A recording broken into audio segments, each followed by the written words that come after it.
नमस्कार, म sunrise driving school प्रालीको म बसन्त भट्टाचार्य।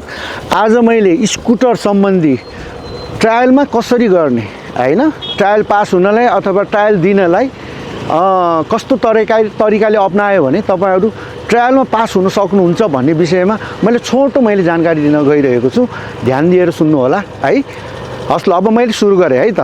ल, अब उहाँ स्कुटर दिँदै हुनुहुन्छ हाम्रो अब एकजना प्रशिक्षार्थी हैन। अब तपाई कहाँ लेफ्ट राइट हो कि लेफ्ट हो? तपाईले कहाँबाट सिक्नुहुन्छ? Right left? तपाई राइट? ठीक छ, राइट पोजिसनमा बस्नुस् है। ल, पोजिसनमा बस्नुस्। यसरी बस्दाखेरि तपाई जानलाई सजिलो हुन्छ के हैन? तपाईले जानलाई सजिलो हुन्छ हैन? यो पोजिसनमा बस्नु भएन है। यो पोजिसनमा बस्नु भयो भने त्यो यता जाने हैन, राइट जाने हो भने यो यसरी जाँदा तपाईलाई सजिलो हुन्छ के हैन, कम्फर्टेबल हुन्छ हैन।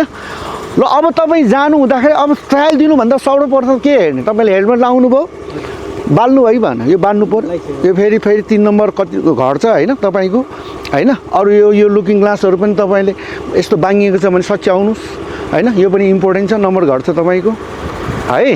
अब तयारी हुनुहुन्छ, स्टेन लाउनु भयो। यो तीनटा कुराहरु तपाईले हेर्नु जरुरी छ। हेलमेट लाउने, ल फिता बान्ने हैन। यो किसिमको यो लुकिङ ग्लासहरु पनि मिलाउने हैन। स्टेन हेर्ने, यो जब हामीले ट्रायल दिन्छौं यो चाहिँ तीनटा कुरा अत्यन्त जरुरी छ हैन। ल, अब तपाईले फोकस दिनुस् है। अब तपाई जाँदाखेरि जहिले पनि यो भागमा चलाउने हैन, यो भागमा अगाडिको टायर है बीचबाट यो भागमा पार्ने कोसिस गर्नुस् है त। ल, सुरु गरौँ है त। ल, सुरु। ल, अब बीचमा पार्नुस्, बीच छेउ। गुड।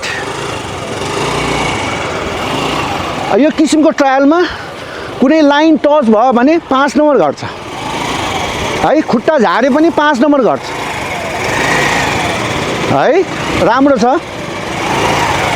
ल, ठीक छ। ल, आउट जाने 1.5 है। 1 राउन्ड लाएर हामी आउट जाने हो।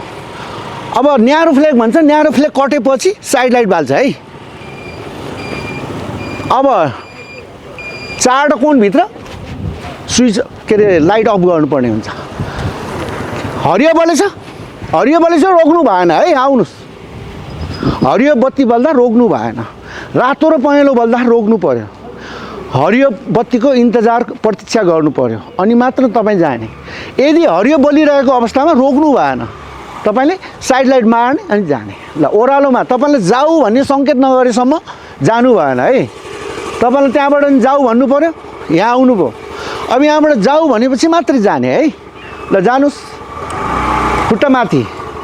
यदि तपाईलाई उकालो ओरालोमा जाऊ भन्दाखेरि खुट्टा माथि लैहाल्नु पर्यो है। फेरि खुट्टा पनि ल्याएन ढिलो भयो भने तपाईलाई फेल गर्न सक्छ। योमा नम्बर घट्दैन के।